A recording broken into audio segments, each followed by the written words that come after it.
नहीं लगैया ये देखलो अहाँ के जहिया सो किछ नीक नहीं लगैया रुद्र ठाकुर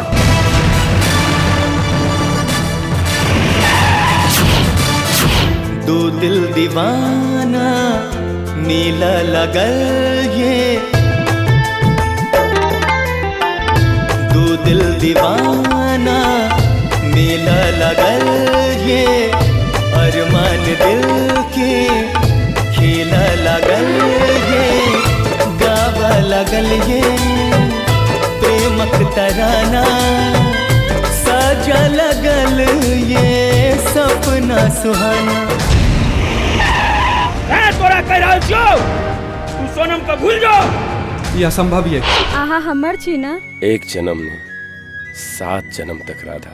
ओ माही हमर छी दुनिया आहे हमर छी दुनिया ई बात मान रे जान रे जान रे जान रे हम तक आई जी गौमन साहब के काकर मुरी के तक बेच दिया ता रुकल के छी आउ ना थक छु हन आहा के माफी मंगला सा हमर बाबूजी के बेइज्जती वापस भ जेते हां सुधरब नै अहाँ सब बियाह हते ना पूरा सुधर जेबे कहबे करत लोग सुनबे करत लोग कहबे करत लोग सुनबे करत प्रेम कतबा छुपाब लोग बुझबे करत लाख किछ बोलिया चाहे दुनिया हम आही के बनब दुल्हनिया दुल्हनिया हम आही के बनब दुल्हनिया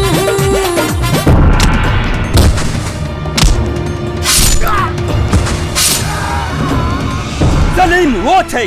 जे जखन कखनो सुदामा पर कोनो तरह का आँच एतै त ई सलीम मुसलसल ईमान वाला सलीम पठान हम सुदामा के लेल कृष्ण बन के ठाड़ रहबै सलीम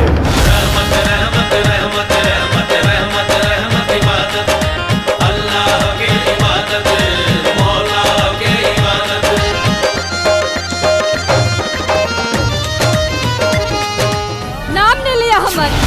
हम तो आहा के फसेलो हम सब तो चरित्रहीन छी हमर बाबूजी हमर बियाह के करो और से ठीक करा रहल छै किछो करू सुदामा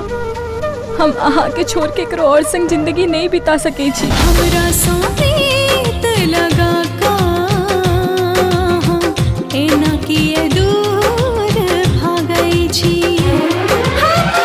कोनक बात कहै छी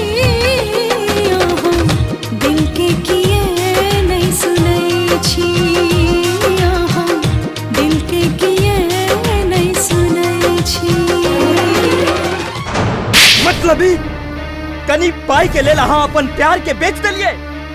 अहाँ ककरो नहीं भ सकै छी हमर बाबूजी जे सुदामा के बारे में कहि रहल छै ओ जे कहले सच से कहले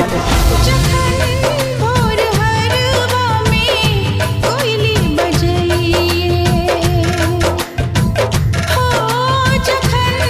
भोर हरवा में कोयली बजइए सजनी के साजन ले लई खसो प्रेम सुधा टप टप बरसइए ओ यारा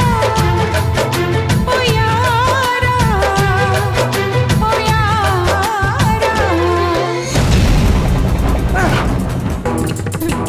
बाबूजी